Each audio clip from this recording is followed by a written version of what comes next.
இன்னைக்கு நம்ம சிம்பிள் மெத்தட்ல இந்த கிரீன் வாட்டர எப்படி கல்ச்சர் பண்ணலாம் அப்படிங்கிறத தான் பார்க்க போறோம். நெறைய பேர் என்னுடைய வீடியோல பார்த்துட்டு கேட்டிருந்தீங்க. அவங்களுக்கான வீடியோ தான் இது. ஃபர்ஸ்ட் நம்ம கிரீன் வாட்டர் ஸ்டார்டர் கல்ச்சர் தான் பண்ண போறோம். அதுக்கு நமக்கு இந்த மாதிரி கிளியர் கண்டெய்னர்ல நம்ம போர் வாட்டர் எடுத்துக்கலாம். இந்த மாதிரி கிளியர் கண்டெய்னர் தான் யூஸ் பண்ணணும்னு அவசியம் இல்ல. இந்த மாதிரி 4 லிட்டர் டப் இருந்தா கூட யூஸ் பண்ணிக்கலாம். உங்களுக்கு எந்த அளவுக்கு சன்லைட் உங்களுக்கு கிடைக்குதோ அதுக்கு தகுந்த மாதிரி உங்களோட டப்பை நீங்க செலக்ட் பண்ணிக்கோங்க. கிரீன் வாட்டர் கல்ச்சர் பண்றதுக்கு போர் வாட்டரே யூஸ் பண்ணுங்க. ஃப்ரெஷ் வாட்டரோட போர் வாட்டர் தான் ரிசல்ட் நல்லா இருக்கும். அடுத்து நமக்கு தேவையானது யூரியா தான். இது எல்லா உரக்கடையிலையும் கிடைக்கும். எல்லா ஊர்லேயுமே கிடைக்கும். ரேட்டு ரொம்ப கம்மி தான். மூணாவது நமக்கு தேவையானது இந்த கம்ப்ளீட்டுங்கக்கூடிய உரம் தான். சில இடத்துல இதை காம்ப்ளெக்ஸ்னு சொல்லுவாங்க. நான் வாங்கின உரக்கடையில் இதுக்கு பேர் கம்ப்ளீட் தான் சொன்னாங்க. இதுக்கு பதிலாக நீங்கள் டிஏபியும் யூஸ் பண்ணிக்கலாம். அதாவது டைஅமோனியம் பாஸ்பேட்னு சொல்லுவாங்களா, அதுவும் யூஸ் பண்ணிக்கலாம். நாலாவது நமக்கு தேவையானது கோதுமை தவிடு. இதுக்கு பதிலாக நீங்கள் அரிசி தவிடும் யூஸ் பண்ணிக்கலாம். இதுக்குள்ளே ரொம்ப ரேட்டு கொஞ்சம் கம்மி தான். அரிசி தவிடு கோதுமை தவிடு எதுனாலும் யூஸ் பண்ணிக்கலாம். இப்போ நம்ம ஒரு மிக்சர் ரெடி பண்ண போகிறோம். நான் அந்த சேர்க்கக்கூடிய அளவு வந்து நல்லா கவனமாக கவனிச்சிக்கோங்க. அப்போ தான் நம்மளுடைய இந்த ஸ்டார்டர் கல்ச்சர் நம்ம கரெக்டாக பண்ண முடியும். ஃபஸ்ட்டு ஒரு 1/4 டேபிள் ஸ்பூன் அளவுக்கு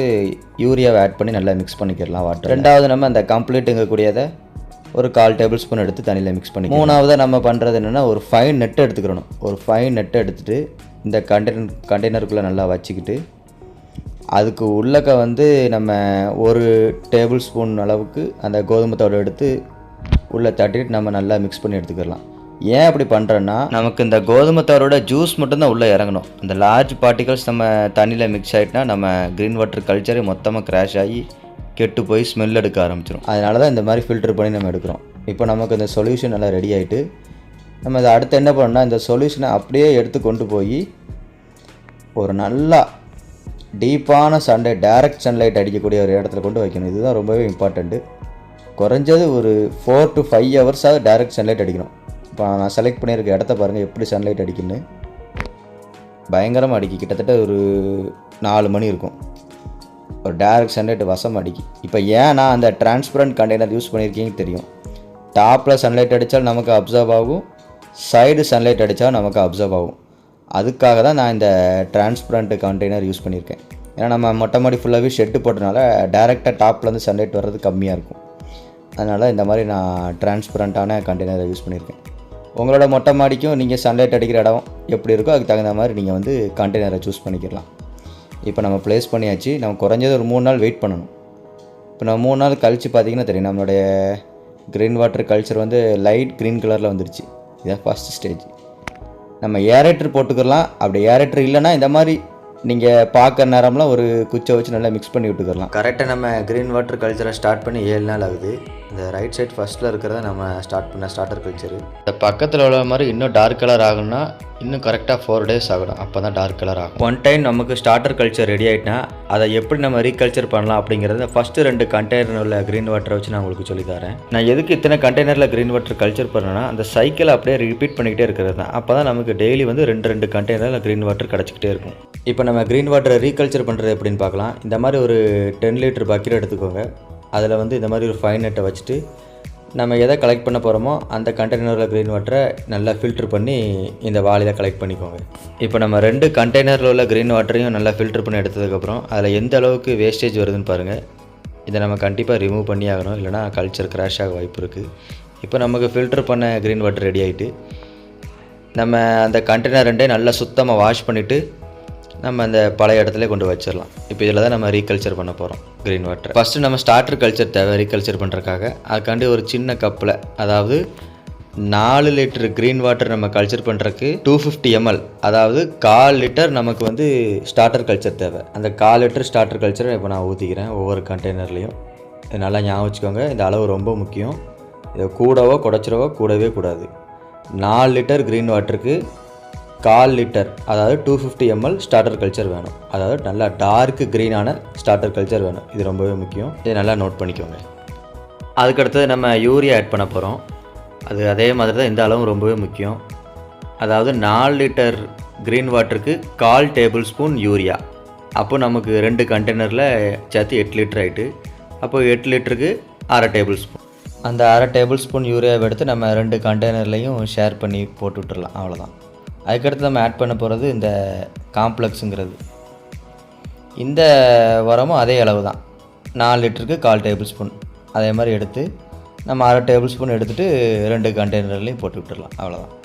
கடைசியாக நம்ம ஆட் பண்ண போகிறது இந்த கோதுமை தவிடோட அந்த சாறு. அதுதான் ரொம்பவே முக்கியம். நம்ம எப்படி ஃபில்ட்ரு பண்ணி எடுக்கிறோமோ அதே மாதிரி.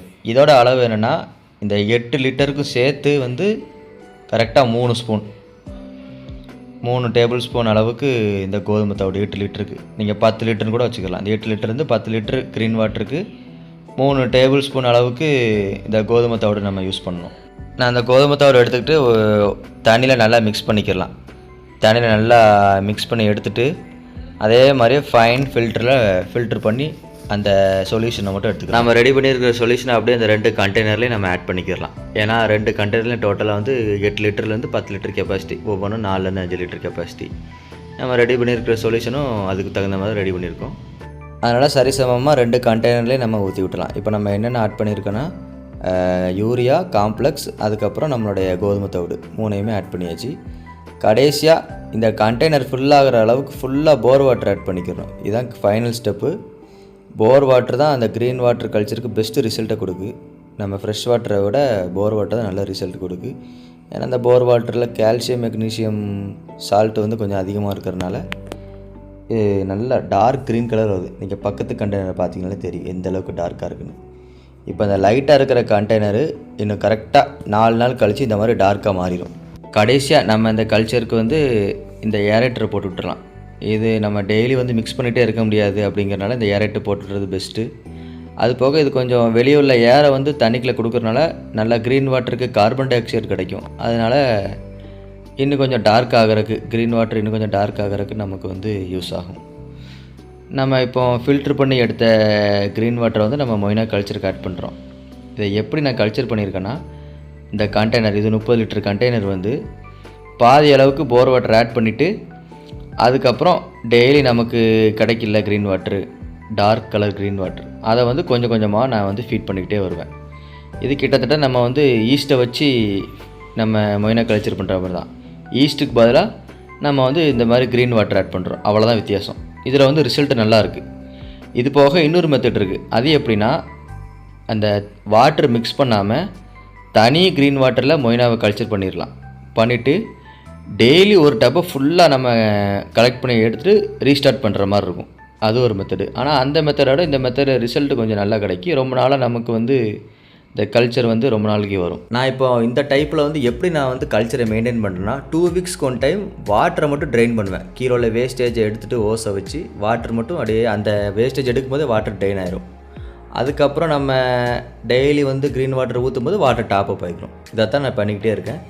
ஒரு டைம் கூட இது வரைக்கும் கிராஷ் ஆனதே கிடையாது. நல்லா கல்ச்சர் ஆகிட்டு இருக்குது. இப்போ நம்ம க்ரீன் வாட்டர் நம்மளுக்கு எப்படி ஸ்டார்டர் கல்ச்சர் பண்ணுறது, அது போக எப்படி வந்து ரீகல்ச்சர் பண்ணுறது எல்லாமே உங்களுக்கு தெரிஞ்சிருக்கும். இப்போ நீங்கள் பார்த்தீங்கனாலே தெரியும், அந்த கலர் டிஃப்ரென்ஸை பார்த்தீங்கனாலே தெரியும். ஃபஸ்ட்டு 2 உள்ளது வந்து லைட் கலரில் இருக்குது, அதாவது நம்ம இன்றைக்கி அதை ஸ்டார்ட் பண்ணோம். செகண்ட் உள்ளது நல்ல டார்க்காக இருக்குது, அதை நம்ம நாளைக்கு வந்து கலெக்ட் பண்ண போகிறோம். அதுக்கடுத்தது அதை விட கொஞ்சம் லைட்டாக இருக்கும், அதுக்கடுத்தது ரொம்ப லைட்டாக இருக்கும். இப்போ அதுக்கு அடுத்த நாள் பாருங்கள், ஃபஸ்ட்டு உள்ள 2மே நல்லா டார்க் ஆகிடுச்சு, அதாவது நம்ம நேற்று பண்ணது. அதுக்கு அடுத்த 2 பாருங்கள் இன்னைக்கு கலெக்ட் பண்ணி ரீகல்ச்சர் பண்ணது, அது லைட் கலரில் இருக்குது. இதான் அந்த சைக்கிள். இந்த சைக்கிளை நம்ம வந்து கரெக்டாக வந்துக்கிட்டே இருக்கும்.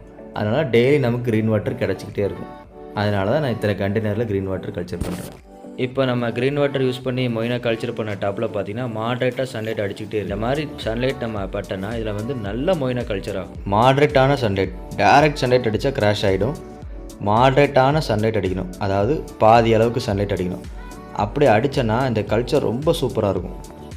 நல்லா உங்களுக்கு மொய்னா கிடைக்கும்.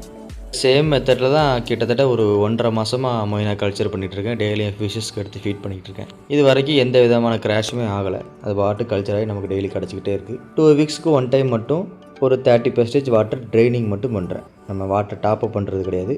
அதுக்கு பதிலாக டெய்லி நம்ம க்ரீன் வாட்டர் ஆட் பண்ணிக்கிட்டே இருக்கும், அவ்வளோதான். இது நைட் டைம் உங்களுக்கு டார்ச் லைட் அடித்து கட்டுறேன். எப்படி மொய்னா மேலே வந்துட்டு பாருங்கள், எல்லாம் அந்த லைட்டுக்கு அட்ராக்ட் ஆகி அவ்வளோ மேலே வந்திருக்கு. இந்த அளவுக்கு உங்களுக்கு கிராஷே ஆகாத அளவுக்கு ஒரு மொய்னா கல்ச்சர் வேணுன்னா இந்த க்ரீன் வாட்டர் மெத்தட் தான் ஒரு பெஸ்ட் மெத்தடாக இருக்கும். உங்களுக்கு இதை பெரிய அளவில் கூட பண்ணலாம். நீங்கள் ஈஸ்ட் மெத்தடில் பெரிய அளவில் பண்ணிங்கன்னா ஈஸ்ட் அதிகமாக செலவாகும். ஆனால் இந்த மெத்தடில் வந்து நமக்கு செலவு ரொம்பவே கம்மி.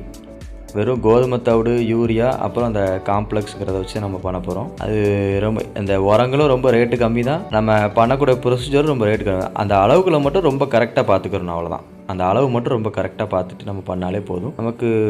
நமக்கு டெய்லி நம்ம ஃபிஷ்ஷஸ்க்கு ஃபீட் பண்ணுற மாதிரி நமக்கு கிடச்சிக்கிட்டே இருக்கும். அவ்வளோதான் ஃப்ரெண்ட்ஸ், இந்த வீடியோ இதோட முடிஞ்சு. இந்த வீடியோ உங்களுக்கு பிடிச்சிருந்தா கண்டிப்பாக லைக் அண்ட் ஷேர் பண்ணுங்கள். டவுட் இருந்தால் கண்டிப்பாக கமெண்ட்டில் கேளுங்க. இதே மாதிரி இன்ஃபர்மேட்டிவ் வீடியோ வேண்டாம் நம்ம சேனலை சப்ஸ்கிரைப் பண்ணுங்கள். அடுத்த வீடியோவில் சந்திக்கலாம். Bye friends.